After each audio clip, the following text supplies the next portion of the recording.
In Fox 28 Sports, let's kick things off on the diamond this morning. And it was a bad day to be a fan of both the Reds and the Guardians last night. So let's try to make this recap very short and sweet. First up, the Reds. They headed to Milwaukee to take on the Brewers, and let's just say things did not go according to plan. Rowdy Tellez of the Brewers, he blasted a 2-run home run in the bottom of the first, and that made it 2-0 for the Brewers. And from there, they didn't take their foot off the gas. Brewers winning this one 5-1. And unfortunately, it was a similar story out in Cleveland. The Guardians taking on the Houston Astros, who have been red hot this season, and things did look promising early on. Amed Rosario hitting his 7th homer of the year to make it 1-0 for the Guardians in the bottom of the first inning. But it would all crumble from there. A first career grand slam from the Astros, first baseman Trey Mancini, and things would not go the Guardians' way from there. The Astros walk away from this one, winning 9-3. And the one bright spot for Ohio baseball was the Columbus Clippers, and the Clips took on the Rochester Red Wings. Now, a fine display all around gave the Clippers a deserved 8-5 win. Now on from the diamond and heading on to the pitch. The Columbus Crew looking to bounce back from a tough loss to the Montreal Impact that ended their 9-game unbeaten run. Now they currently sit in 6th place in the Eastern Conference, and they should stay there, and if they do, they'll clinch a playoff spot. However, they're only 1 point away from separating them from 6th to 10th place. Now the Crew, they'll actually welcome the New York FC at Lower.com Field today, and the kickoff for that match is at 7:30.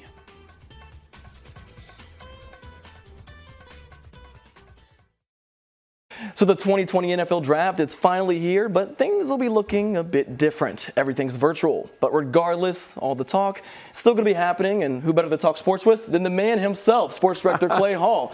Now, Clay, the first 3 picks, they may have something in common here, right? Wouldn't that be unbelievable? Yeah. 3 former Buckeyes, Burrow, Chase Young, and Jeff Okudah.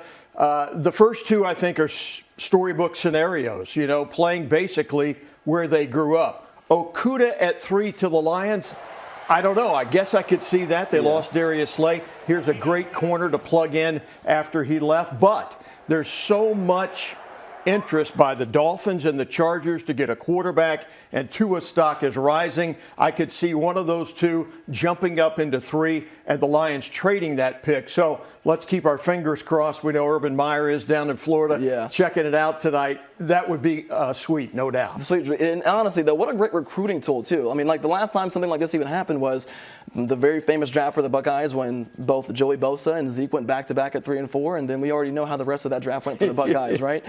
So speaking of draft, though, going back to this one, the receiving core, the receiving group in this year is ridiculously deep. How does that help or hurt guys like KJ Hill, Benjamin Victor, even Austin Mack? I think KJ Hill, you plug him in the slot for 6 to 8 to 10 years in the NFL. Somebody's going to take a chance on Benjamin Victor with the wingspan. And who else we got? Austin Mack. Austin Mack's another guy, too. But yeah, hurt by injuries a lot, but I think even he has said he's probably a day 3 guy. He may slip into the undrafted free agent realm.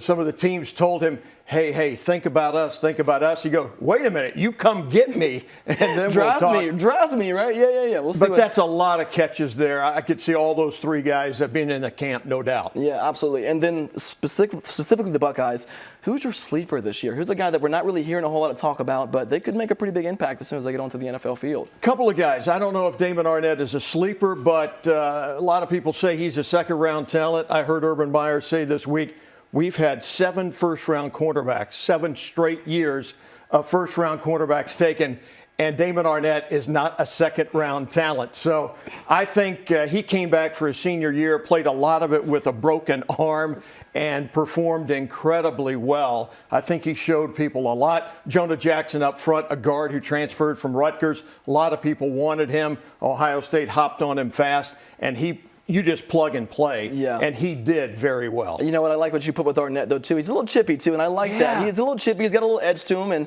if I'm a defensive coordinator or a head coach, I like that. A lot to prove. Yeah, absolutely. And then, what are you most looking forward to with the draft? I mean, everything's virtual this year. It'll be a little bit different, but what are you looking forward to? Yeah, I mean, it's strange. There's going to be a lot of virtual hugs, I guess. It's going to be so much different. You don't get the pomp and circumstance. You don't get picks being picked up in a boat and taken to the stage as they would have been in Las Vegas. So it'll be interesting. I talked to the Burrows. They said, we had all this TV equipment shipped in, and we set it up ourselves. And I went, okay. She said, Robin Burrow said, well, we had a couple of dry runs. It seemed to go okay. Yeah. Joe Burrow, he had a great suit for Vegas. And his dad said, it just doesn't work in the living room. So it is going to be a lot different. I hope it goes off smoothly. And certainly for those first three guys, I hope that dream comes true. Absolutely awesome. Clay, thank you very much. For all other news regarding the draft or anything else around Ohio, just stay tuned on the app.